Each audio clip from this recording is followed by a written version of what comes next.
ज्ञान वाणी का नव उपहार, पहुंची शिक्षा के द्वार, पढ़े लिखे और बने कुशल, ज्ञान वाणी का उद्देश्य सफल। ज्ञान वाणी। नमस्कार श्रोताओं, साप्ताहिक ज्ञान पत्रिका के इस अंक में आप सभी का स्वागत है। मैं हूं तरन्नुम जहां और मैं हूं पूजा भारती। सबसे पहले आप सभी को नव वर्ष की ढेरों शुभकामनाएं। शिक्षा मानव का अधिकार है। इससे मानव का पूर्ण विकास होता है, उसका सम्मान होता है। इसलिए शिक्षा के क्षेत्र में निरंतर आगे बढ़ते रहना मानव का सबसे महत्वपूर्ण ध्येय होना चाहिए। शिक्षा अर्जित करने की कोई उम्र नहीं होती है। उम्र के किसी भी पड़ाव में, जिंदगी के किसी भी राह में आप इग्नू से किसी भी क्षेत्र में शिक्षा ग्रहण कर सकते हैं और शिक्षा के क्षेत्र में कब कैसे आगे बढ़ें इसकी संपूर्ण जानकारी देता है हमारा कार्यक्रम साप्ताहिक ज्ञान पत्रिका। आइए जानते हैं क्या कुछ खास है आज के इस अंक में। इग्नू में सत्र जनवरी 2024 के लिए एडमिशन की प्रक्रिया जारी। जानिए क्यों जरूरी है नामांकन के बाद इग्नू में एडमिशन से संबंधित इंडक्शन मीटिंग। इग्नू में स्ट्राइड द्वारा 6 दिवसीय वर्कशॉप का आयोजन 29 जनवरी से। जानिए इग्नू के school of performing and visual arts के संचालित संगीत संबंधित कार्यक्रम को। करियर सेगमेंट में जानकारी लीजिए ऑपरेशंस मैनेजमेंट में करियर बनाने की। जानिए कहाँ है आपके लिए रोजगार के अवसर और क्या है बीते सप्ताह का इतिहास। और इसी के साथ हम जानेंगे क्यों मनाते हैं विश्व ब्रेल दिवस। आइए लेते हैं ये सभी जानकारियाँ विस्तार से। इंदिरा गांधी राष्ट्रीय मुक्त विश्वविद्यालय ने जनवरी 2024 सत्र के लिए विभिन्न विषयों जैसे कला, विज्ञान, प्रबंधन, शिक्षा, सामाजिक कार्य और अन्य विषय में स्नातक, स्नातकोत्तर, डिप्लोमा और प्रमाण पत्र पाठ्यक्रम में नामांकन के लिए आवेदन की प्रक्रिया शुरू कर दी है। शिक्षार्थी इन सभी कार्यक्रमों में दूरस्थ शिक्षा या ऑनलाइन दोनों तरह के कार्यक्रमों में प्रवेश ले सकते हैं। इग्नू में आवेदन करने की अंतिम तिथि 31 जनवरी 2023 है। शिक्षार्थी इग्नू की वेबसाइट पर अधिक जानकारी हासिल कर सकते हैं। इग्नू की वेबसाइट है www.ignu.ac.in।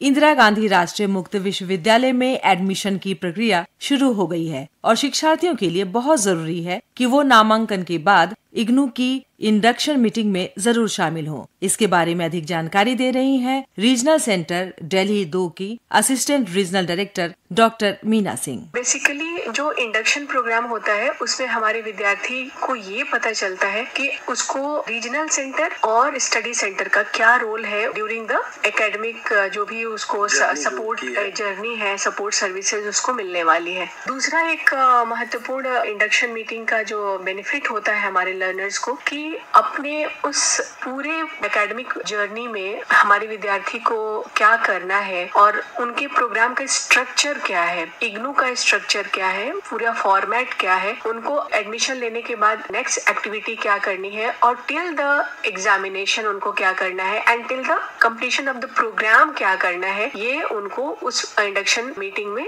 बताया जाता है और यह उनको ज्ञात होता है। तो मुझे लगता है कि ये एक स्टडी सेंटर और रीजनल सेंटर के द्वारा किया जाने वाला फर्स्ट प्रोग्राम होता है जिसमें विद्यार्थी को स्टार्टिंग टू एंड तक की एक्टिविटीज के बारे में बताया जाता है और ये बहुत ही महत्वपूर्ण होता है। इसमें विद्यार्थी को जरूर से जरूर अटेंड करना चाहिए और उससे लाभान्वित होना चाहिए। इंदिरा गांधी राष्ट्रीय मुक्त विश्वविद्यालय में यूजीसी अप्रूव्ड 6 दिवसीय शॉर्ट टर्म वर्कशॉप का आयोजन किया जा रहा है। विषय है design and development of E content for online learning and MOOCs. IGNOU के स्ट्राइड द्वारा आयोजित इस वर्कशॉप का उद्देश्य है ऑनलाइन लर्निंग के प्रिंसिपल्स और मॉडल्स को समझना ताकि ई कंटेंट के मॉडल्स का स्ट्रक्चर तैयार कर सके। इससे मूक्स प्लेटफॉर्म पर लर्नर्स को ज्यादा से ज्यादा एंगेज करने की संभावना बढ़ जाती है। ये workshop educators, teachers, academic research scholars आदि के लिए उपयोगी है। ये वर्कशॉप 29 जनवरी से 3 फरवरी तक चलेगी। अधिक जानकारी के लिए आप इग्नू की वेबसाइट विजिट कर सकते हैं। इग्नू की वेबसाइट है www.ignu.ac.in। इंदिरा गांधी राष्ट्रीय मुक्त विश्वविद्यालय के school of performing and visual arts से बहुत से प्रोग्राम में एडमिशन लेकर शिक्षार्थी अपना करियर बना सकते हैं। वैसे तो school of performing and visual arts में म्यूजिक के कई कोर्सेज चलाए जाते हैं, लेकिन आज हम बात करेंगे इग्नू द्वारा संचालित सर्टिफिकेट इन हिंदुस्तानी म्यूजिक के विषय में। अधिक जानकारी दे रही हैं school of performing and visual arts से डॉक्टर सीमा जोहरी। शिक्षार्थी श्रोताओं और जो भी स्टूडेंट्स हैं या जो भी रुचि रखते हैं इस विषय में, उनके लिए कुछ जानकारी देना चाहूँगी। इग्नू में यहाँ पर सर्टिफिकेट प्रोग्राम इन हिंदुस्तानी म्यूजिक रन किया जा रहा है, जो कि सिर्फ 6 माह का कोर्स है और इसमें जो संगीत से जुड़े बेसिक एलिमेंट्स हैं उनकी जानकारी दी गई है। कुछ रागों के विषय में भी चर्चा है, कुछ तालों के विषय में भी चर्चा है। इसके लिए 10th पास मिनिमम क्वालिफिकेशन है, तो वो सर्टिफिकेट प्रोग्राम में आप एडमिशन ले सकते हैं। जहाँ तक इस सर्टिफिकेट प्रोग्राम की बात कर रहे हैं, तो आप किसी और विषय में भी अगर ग्रेजुएट हैं या पोस्ट ग्रेजुएट हैं, लेकिन अगर आप स्कूल लेवल पर किसी टीचिंग के लिए अप्लाई करते हैं तो ये सर्टिफिकेट प्रोग्राम एक बहुत बेहतरीन भूमिका अदा करता है अगर आपने किया हुआ है, क्योंकि सब स्कूल के लेवल पे कहीं ना कहीं कल्चरल एस्पेक्ट को प्रमोट किया जाता है और उसमें एक ऐसे शिक्षक को वो ढूंढ रहे होते हैं कि बेशक वो ग्रेजुएशन या पोस्ट ग्रेजुएशन किसी अलग विषय से भी करे, लेकिन अगर उसे संगीत की जानकारी है और संगीत से जुड़े वो कुछ परफॉर्मेंस बच्चों को तैयार करा सकते हैं और इस तरह की प्रस्तुतियां मंच के लिए तैयार कर सकते हैं, तो उन्हें बहुत प्रायोरिटी दी जाती है। और हमने ऐसा अनुभव भी किया है इतने वर्षों में कि अगर कोई यहाँ से सर्टिफिकेट इन हिंदुस्तानी म्यूजिक करता है तो उन्हें जॉब के बेहतरीन अवसर प्राप्त हुए हैं। ये थी शिक्षा संबंधित जानकारियाँ। आप सुन रहे हैं साप्ताहिक ज्ञान पत्रिका। साप्ताहिक ज्ञान पत्रिका के करियर सेगमेंट में आइए लेते हैं जानकारी ऑपरेशंस मैनेजमेंट में करियर बनाने की। वैसे तो मैनेजमेंट का हर एरिया लोकप्रिय है, बात चाहे ब्रांड मैनेजमेंट की करें या फिर फाइनेंस मैनेजमेंट की। इन सब से अलग और अनूठा है ऑपरेशन मैनेजमेंट। ये बेहतरीन मैनेजर के साथ अच्छे प्लानर्स भी होते हैं। ऑपरेशन मैनेजमेंट का संबंध उत्पाद के डिजाइन एवं management, process, service and supply chain से होता है। इसका कार्य क्षेत्र भी काफी बड़ा होता है और इसके अंतर्गत कंपनी को कई क्षेत्रों में कार्य करना होता है। ऑपरेशन मैनेजर के अहम कार्यों में योजना बनाना, पूर्वानुमान लगाना, उत्पाद का डिजाइन आदि शामिल होते हैं। वैसे इनके अंदर टेक्नोलॉजी सिलेक्शन, सप्लाई एरिया को मैनेज करना, प्रोजेक्ट का management, inventory management, maintenance and quality management आदि शामिल हैं। Team work operation manager company की सक्सेस के लिए टीम बनाते हैं और उसे लीड करते हैं। संचालन प्रबंधन के लिए बहुत से कौशल की आवश्यकता होती है, जैसे नेतृत्व, नीति, योजना और रणनीति की समझ, नीतियों और प्रक्रियाओं को विकसित करने की कला, उसे लागू करने की कला और उसके समीक्षा करने की क्षमता, बजट, रिपोर्टिंग, उसकी योजना बनाना, लेखा जोखा रखना और उसकी देखरेख करने की क्षमता होना, आवश्यक कानूनी और नियामक दस्तावेजों की समझ होनी चाहिए। ऑपरेशन मैनेजर बनने के लिए आपको किन योग्यताओं की आवश्यकता होती है, ये भी जान लेते हैं। संचालन प्रबंधक के संबंधित क्षेत्र में कम से कम स्नातक की डिग्री की आवश्यकता होती है। व्यवसाय प्रशासन में स्नातक की डिग्री के साथ छात्रों को ज्ञान और विपणन योग्य कौशल विकसित करना होता है, जिसे वो अपने करियर के दौरान बना सकते हैं और उसकी वृद्धि भी कर सकते हैं। आइए आपको बता दें कि ऑपरेशंस मैनेजर कहां-कहां और किस-किस पोस्ट के लिए अप्लाई कर सकते हैं। सप्लाई चेन मैनेजर के लिए वो अप्लाई कर सकते हैं, एडमिनिस्ट्रेटिव सर्विस मैनेजर के लिए, plant manager, human resource manager, purchase manager, facility manager,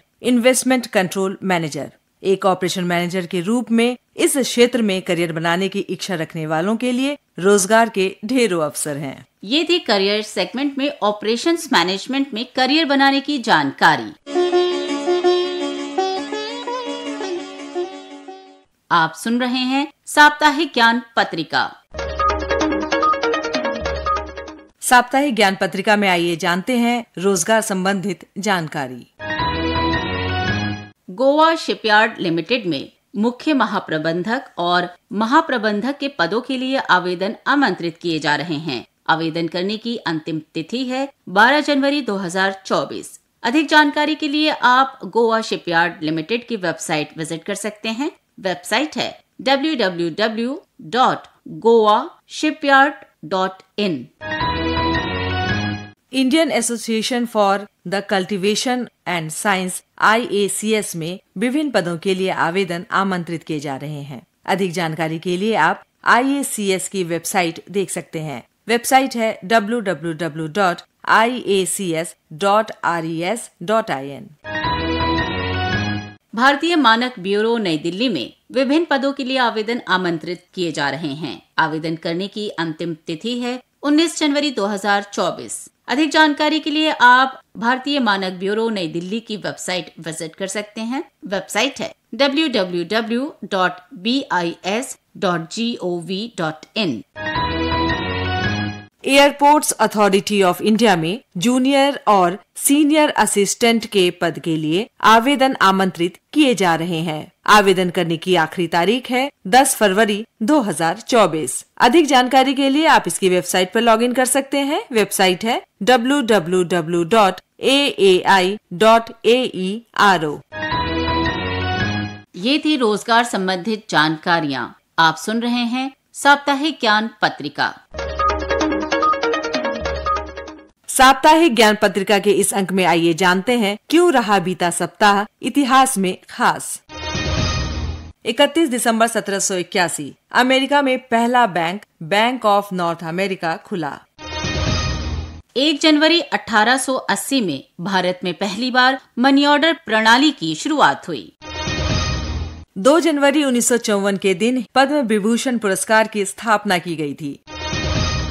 3 जनवरी 1621 में महान वैज्ञानिक गैलीलियो ने दूरबीन की खोज की थी।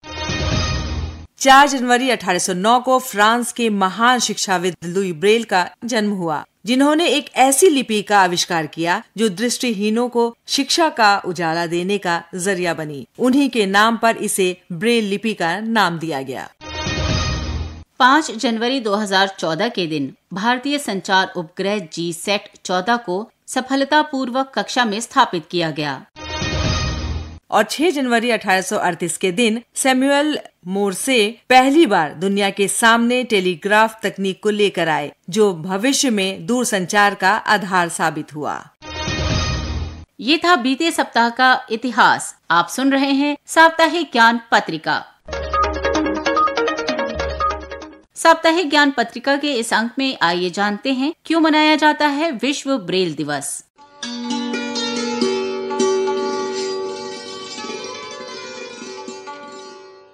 हर साल 4 जनवरी का दिन दुनिया भर में ब्रेल दिवस के रूप में मनाया जाता है। नेत्रहीन लोगों के लिए यह दिन बेहद खास है, क्योंकि इस दिन ही नेत्रहीनों की जिंदगी में रोशनी भरने वाले लुईस ब्रेल का जन्म हुआ था। लुईस ब्रेल ने ही ब्रेल लिपि को जन्म दिया, जिसके चलते आज दृष्टिहीन लोग पढ़ लिख रहे हैं और आगे बढ़ रहे हैं। संयुक्त राष्ट्र महासभा द्वारा 6 नवंबर 2018 को एक प्रस्ताव पारित किया गया, जिसमें हर साल 4 जनवरी को ब्रेल लिपि के जनक लुईस ब्रेल के जन्मदिन को विश्व ब्रेल दिवस के रूप में मनाने का निर्णय लिया गया, जिसके बाद 4 जनवरी 2019 को पहली बार विश्व ब्रेल दिवस मनाया गया। ब्रेल लिपि एक ऐसी लिपि है जिसका इस्तेमाल दृष्टिबाधित लोगों को पढ़ाने के लिए किया जाता है। इस लिपि में नेत्रहीन लोग स्पर्श के जरिए पढ़ते लिखते हैं। इस लिपि में कागज पर उभरे हुए बिंदुओं के स्पर्श से दृष्टिबाधित लोगों को शिक्षा दी जाती है। पढ़ने के अलावा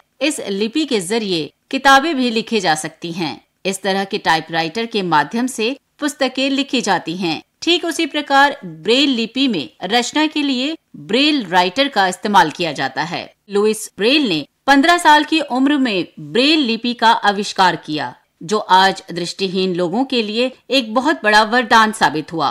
तो ये थी जानकारी क्यों मनाते हैं विश्व ब्रेल दिवस।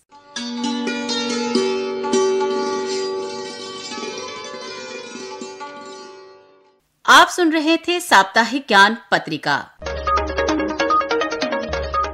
साप्ताहिक ज्ञान पत्रिका के इस अंक को आप तक पहुंचाने में तकनीकी सहयोग दिया पीपी शर्मा ने। आलेख स्वर पूजा भारती और तरन्नुम जहां का। संपादन किया सदन लाल ने और कार्यक्रम के प्रस्तुतकर्ता थे कमल कुमार। और अब समय है साप्ताहिक ज्ञान पत्रिका के इस अंक को यहीं समाप्त करने का। मुझे यानी तरन्नुम जहां को और पूजा भारती को दीजिए अनुमति। नमस्कार। ज्ञान